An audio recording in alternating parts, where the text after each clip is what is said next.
He had never expected a simple act of kindness to change the rhythm of his lonely days, but meeting Lior had slowly become the only part of life that felt warm.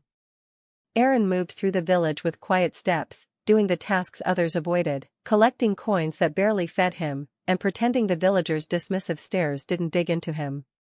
Lior, however, spoke to him like he mattered. Their conversations began with harmless questions about the village and grew into hours of sharing hopes that neither dared to say aloud to anyone else. Aaron felt himself pulled toward that gentleness, trying each day to hide how deeply he appreciated every moment Lior offered him. He knew Lior came from a world that expected loyalty to someone waiting for him elsewhere, a promise arranged long before he reached this village. That unspoken detail pressed on Aaron's conscience and yet did nothing to silence the feelings that kept slipping through gaps in his restraint. He tried to convince himself that distance would help, but every time he stepped away, Lior found him again, hands full of stories, questions, and the unintentional tenderness of someone who never realized his kindness could be misunderstood. The villagers watched from afar, whispering the way people do when they crave something to judge. Aaron felt their suspicion growing each time he laughed too freely or lingered too long beside Lior. Still, he continued returning, unable to break the fragile comfort they had built. Lior occasionally paused mid-conversation, as if choosing words carefully, perhaps sensing the shift between friendship and something deeper, but he never pushed it aside. That unspoken awareness made Aaron's days heavier, filled with hope that warmed him and guilt that kept him awake long after the sun disappeared. Each moment felt like a risk he should avoid, yet one he no longer wanted to. Lior's fiancée arrived without warning, carrying the kind of confidence that came from a life where things usually went her way. Her presence disrupted the quiet rhythm Aaron had grown used to.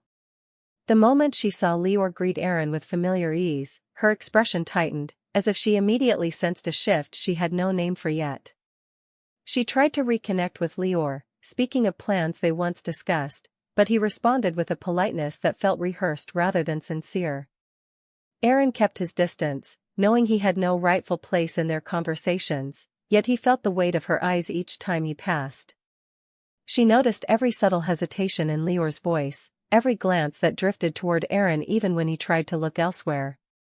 The villagers, already suspicious, found new fuel when she asked them casual questions about Aaron. They twisted her uncertainty into confirmation that something inappropriate existed between the two men. Within days, Aaron became the most talked-about figure in every corner of the village. Lior tried to shield him from the rumors, but even his attempts sounded defensive, which only strengthened the villagers' belief that Aaron had somehow crossed a boundary. The fiancé confronted Lior in private, demanding honesty, and he admitted that something in him had changed long before she arrived. Though he never described it vividly, the truth was enough to hurt her more than she expected. Feeling betrayed but unwilling to cause harm, she confided in a few villagers, hoping for guidance. Instead, they turned her vulnerability into accusations against Aaron, exaggerating every detail she shared. Aaron sensed the shift immediately. People now stepped aside as if he carried a contagion of disgrace. He tried to reduce contact with Lior, hoping the distance might calm the unrest, but the village had already decided that silence was its own kind of confession. The tension in the village thickened until it felt impossible for Aaron to breathe without someone interpreting it as a provocation. Everywhere he walked, conversations paused and eyes sharpened with suspicion. The whispers had grown into a collective certainty, shaped more by fear than truth. Lior tried to intervene, insisting that the stories spreading about Aaron were exaggerated, but every word he offered only convinced the villagers that Aaron had influenced him in ways they considered dangerous. The elders called a gathering, not to listen but to confirm what they already believed. They spoke of tradition, morality, and the need to protect the village from anything that challenged their rigid sense of order. Their anger didn't come from what they knew but from what they feared Aaron represented. When Aaron was summoned, he stood before them with a calm that unsettled the crowd. They expected denial or excuses, but he refused to twist his feelings into lies just to comfort their discomfort. His honesty wasn't loud, but it carried enough weight to make the villagers recoil, interpreting sincerity as defiance.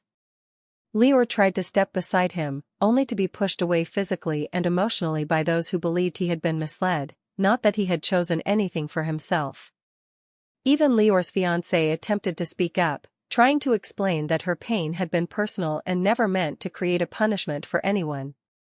But her voice was drowned under the roar of collective outrage. The elders concluded that Aaron's presence threatened the village's stability, declaring that removing him was the only way to restore the order they felt slipping.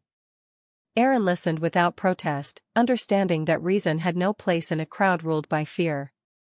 Lior reached for him one last time, but the villagers blocked the path, creating a barrier that symbolized the verdict long before it was spoken. The decision was final: Aaron would be banished, not because of anything he had done, but